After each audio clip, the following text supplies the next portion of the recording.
intanto vabbè, scusate, non l'ho fatto all'inizio, mi presento, sono Massimo Cireddu, che è responsabile dell'organizzazione di Progress. Al mio fianco c'è Lorenzo Ghiani, che invece è responsabile della formazione interna del nostro partito, e poi Franco Contu, che è il coordinatore politico nazionale. Intanto vi ricordo, prima di scappare, dopo se no fate come questi della Rai, che insomma c'è un piccolo coffee break, se volete prendervi un caffè. Dunque, un'altra motivazione forte che comunque ci spinge a dare forza a questo tipo di campagna è lanciare un messaggio chiaro che non è soltanto attraverso il voto che si cambiano le cose, cioè è soprattutto attraverso un impegno civile che parte dalle comunità che si possono cambiare le cose, perché appunto spesso le persone delegano con questo voto, non soltanto delegano, diciamo così, ad essere rappresentate, ma spesso delegano alla risoluzione, alla soluzione fattiva dei problemi. Bisogna impegnarsi tutti, liberarci un po' di tutte queste robe che ci arrivano dalla televisione, che ci avvelenano un po' le menti, se vogliamo. Spesso sono teatrini indegni, vere e proprie farse, che ci invitano a votare come se votassimo X Factor praticamente, per cui così, anzi più c'è show, abbiamo visto anche settimana scorsa come ci sia accaduto anche a un giornalista italiano cosiddetto attento a queste cose, che si è fatto trascinare in un cabaret, in uno show, e poi chi si è comportato meglio, chi è stato lo showman più bravo, alla fine viene votato. Questo è X Factor, non è prendere e risolvere i problemi che abbiamo. Per cui noi chiediamo di svegliarci. Questo è stiamo come quando sogniamo, no? Noi sogniamo e ci sembrano vere le cose che sogniamo.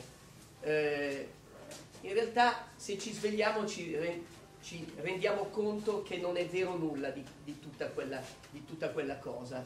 Dobbiamo prendere consapevolezza, coscienza. C'è il caffè se volete. Tu l'hai già preso. Ciao. Prendere consapevolezza e coscienza e svegliarci da questo torpore e prenderci in mano la nostra esistenza. Noi lo stiamo facendo concretamente nelle comunità, a partire dalle comunità che amministriamo, Terralba, Lanusei, dove in modo virtuoso e partecipato stiamo portando avanti, e sarebbe interessante che andiate a vedere quello che stiamo facendo a Terralba e a Lanusei, o anche in altri comuni, dove fattivamente stiamo lavorando in una modalità assolutamente nuova. Ci sentiamo un po' come il seme, no? Che non si vede, lavora sottoterra, poi a un certo punto però nasce questo alberello che nasce e che cresce. Ecco, ci sentiamo un po' in questa cosa, esattamente così. Un'altra cosa è che il voto spesso e volentieri divide le persone, no? Ci si mette delle casacche e persone ragionevoli che poco prima avrebbero potuto lavorare insieme fattivamente, si dividono incredibilmente. Noi dobbiamo rimuovere anche questi pregiudizi nei confronti dei nostri fratelli e stare veramente uniti insieme per cambiare le cose. A questa cosa ci teniamo molto, a questo messaggio, perché le cose possono cambiare, non cambiano semplicemente delegando qualcuno, ma possono cambiare con l'impegno, soltanto con l'impegno civile da parte di tutti i cittadini. Nel concreto ci sono tantissime realtà che operano, e noi lo facciamo in tutte le realtà. Prima dicevo scherzosamente che per noi iniziano 377 campagne elettorali, una per ogni comunità della Sardegna. Vuol dire che per noi inizia e continua un impegno concreto e civile all'interno di tutte le nostre comunità, che tutte insieme formano la comunità più grande, che è la comunità di Sardegna. In questo modo riusciremo a costruire, dando l'esempio, la nostra amata Repubblica di Sardegna. questo è quanto. Vuoi aggiungere qualcosa? Lorenzo? Poi se avete domande, volete chiederci anche nel merito. Sì, come valutate la presenza invece di partiti indipendentisti all'interno di questa commissione? Poi se potete spiegare la presenza appunto di Fiocco Verde, cioè comunque inizialmente veniva è nato in Progress, Progress credo che abbia preso un'altra strada, mi sembra evidente che abbia preso un'altra strada. Sì, allora, con ordine. Il fatto che ci siano altre liste indipendentiste che si sono presentate a queste elezioni è un fatto secondo noi assolutamente legittimo e rispettiamo questa decisione da parte delle altre forze politiche indipendentiste.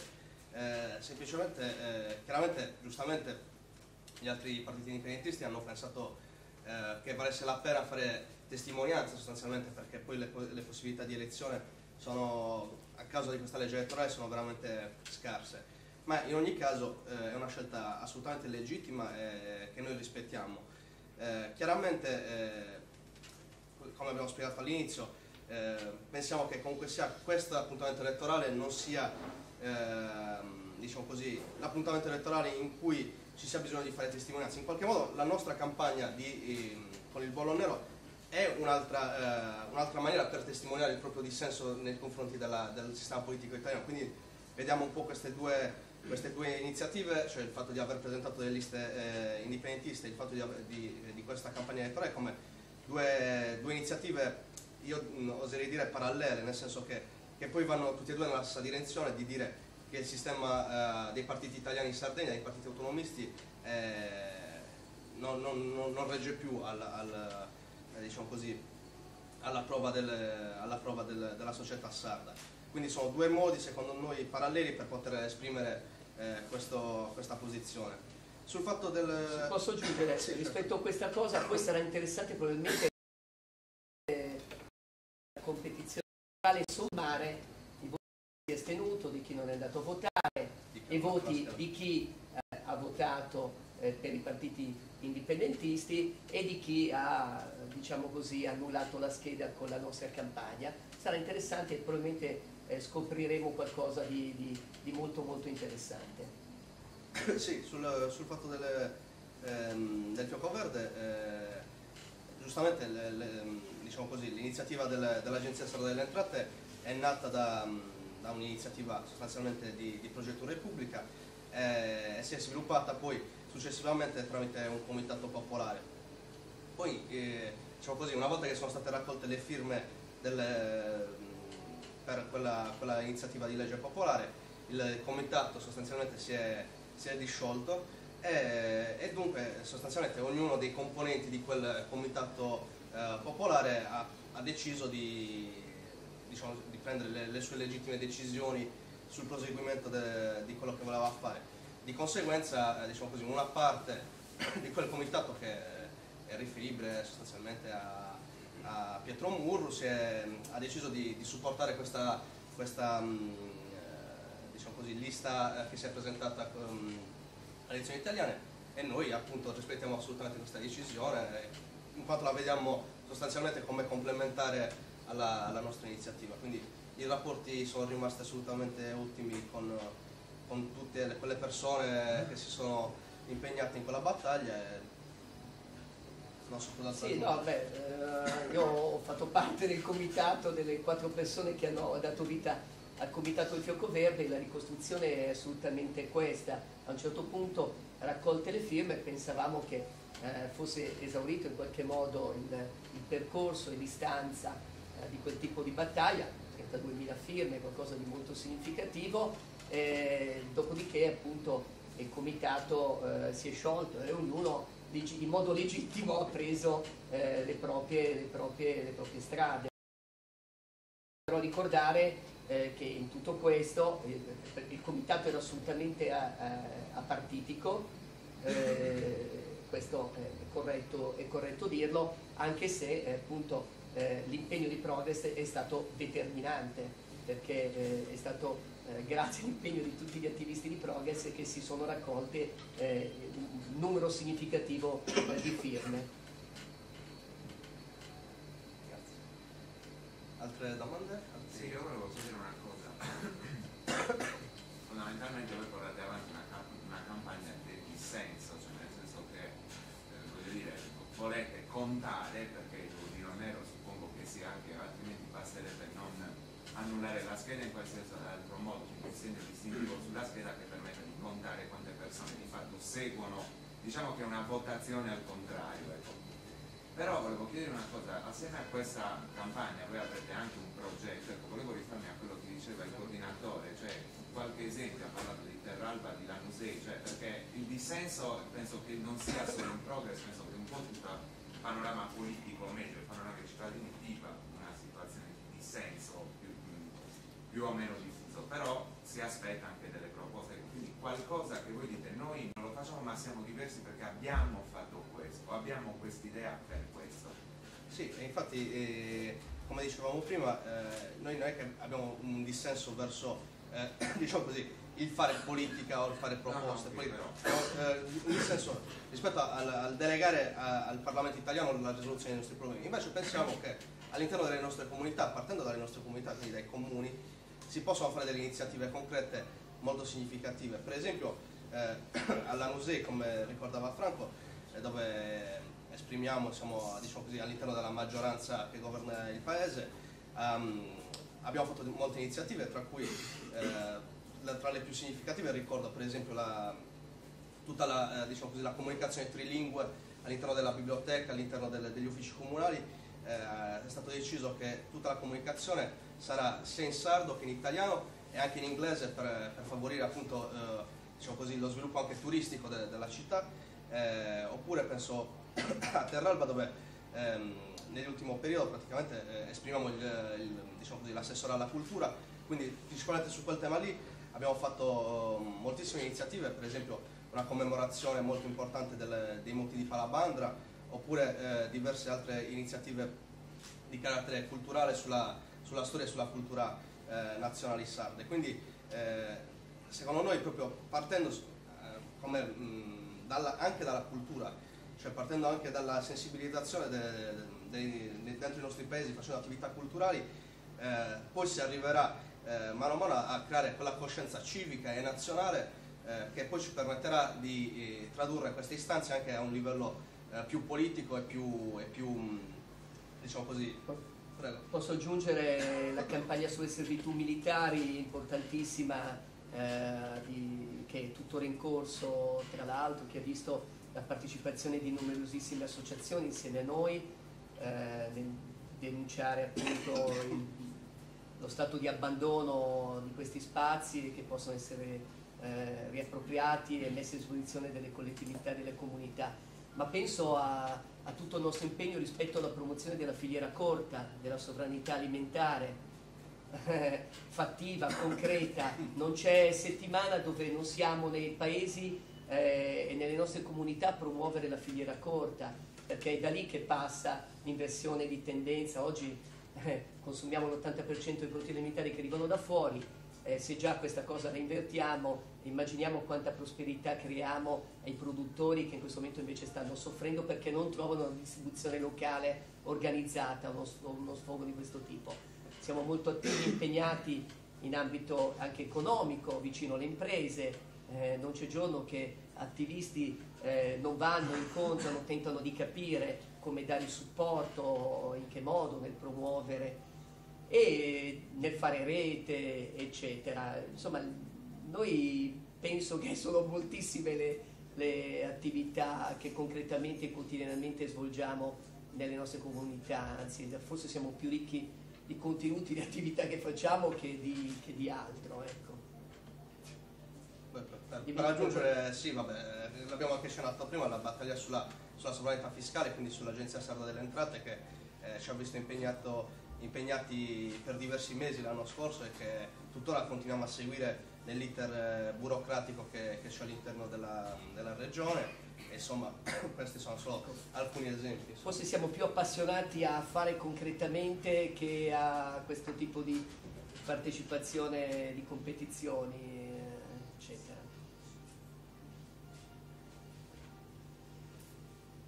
Poi lo sapete, la maggior parte degli attivisti, dei sostenitori, dei simpatizzanti sono molto giovani, sotto i 30 anni, preparati, più dell'80% laureati, che vogliono mettersi a disposizione della nostra terra in modo fattivo, non teorico, molto pragmatico e concreto.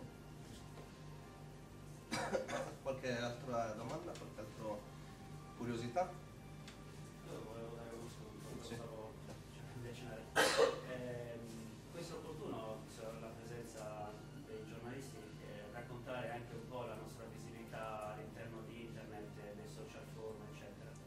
Ah, vabbè, sì, possiamo raccontare per esempio una delle ultime iniziative che abbiamo portato avanti è stata quella diciamo così, abbiamo preso dei contatti a livello internazionale con Facebook, con la diciamo così, con la sede che è di Dublino di Facebook, e abbiamo concordato questa iniziativa per cui noi riteniamo che appunto il sardo, così come le altre lingue che si parlano in Sardegna, debba essere una lingua normale, nel senso che debba essere utilizzata per qualsiasi attività, e tra le attività principali, soprattutto nella fascia di popolazione diciamo più giovane, è quella di andare su internet, quella di andare su Facebook, e quindi abbiamo pensato di realizzare questa iniziativa che appunto è una raccolta di firme online per poter avere la versione dell'interfaccia di Facebook in sardo, e a questo momento abbiamo raccolto già più di 6.500 adesioni, adesso non ricordo esattamente il numero, e quindi anche da quel punto di vista diciamo così, c'è un'opera sia fattiva, cioè di raccolta firme, ma anche di sensibilizzazione al tema appunto dell'utilizzo normale delle lingue sarde. Ci mancherebbe. Mamma mia, auguri allora. Auguri! Arrivederci. Sì, qualche altra domanda? Qualche altra... Senatore Riccardo, chiedo scusa. Sei, non mi ricordo. È una posizione unitaria, forse l'avete già detto, è una posizione unitaria di tutto il partito, il movimento, questa rappresentata? Di Progress? Sì. Ah sì, assolutamente, certo. È una, Si diciamo discute così, anche l'esecutivo nazionale è composto da tutti i coordinatori regionali, che per noi le regioni sono appunto la regione di Cagliari, e è stato unanime, sì. Per cui sentono gli attivisti, i sostenitori e portano la voce. sì, diciamo che il metodo di decisione, la decisione di un singolo che poi tutto un partito, tutto un movimento deve seguire, l'abbiamo abbandonato già da tempo, e attualmente utilizziamo un metodo più democratico per prendere le decisioni, quindi tutte le decisioni... Sì, però la minoranza esiste. Sì, per carità, no, ma in questo caso è stata Grazie una decisione... a Dio. Grazie a Dio, ci va che... In questo caso è stata una decisione molto condivisa. Molto...